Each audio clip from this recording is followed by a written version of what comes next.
Et bonjour, bonjour. Ça fait un petit moment que je vous parle du fait de faire ce cheminement, cette quête spirituelle, ce chemin vers soi à l'intérieur de soi.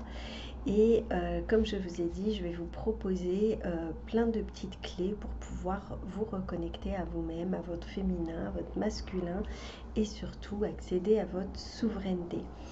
Donc là, ça va être une courte vidéo où je vais vous parler des émotions et les symptômes qu'elles peuvent avoir sur notre corps. Comme ça pourra sûrement vous parler.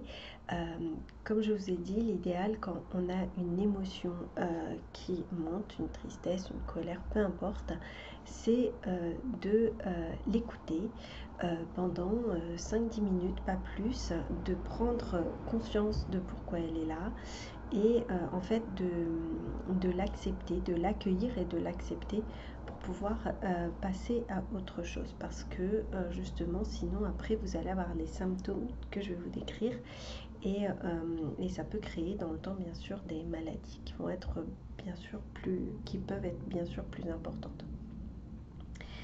En fait, il faut voir l'émotion comme une personne en fait qui vient frapper à votre porte et qui ne partira pas tant que vous ne lui aurez pas ouvert. Et plus vous allez attendre, plus la confrontation sera violente. C'est-à-dire qu'il y a des gens qui vont garder des colères, garder.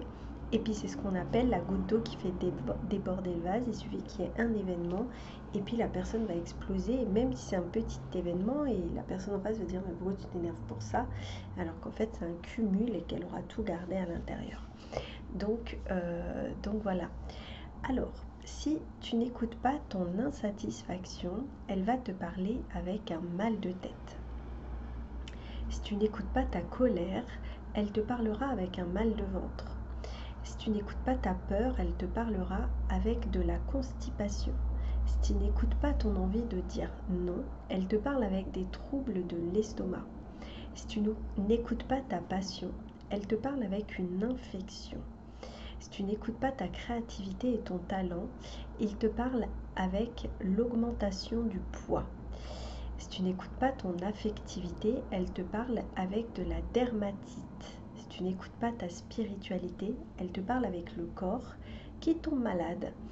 Donc on ne devrait jamais oublier de s'écouter. Toute émotion non écoutée marque notre corps d'une façon ou d'une autre, car le corps c'est le miroir de notre âme. Je vais vous mettre ce petit texte pour que vous l'ayez dans le descriptif. Comme ça sera plus simple si vous voulez faire un copier-coller. Et donc, je vous dis à tout bientôt.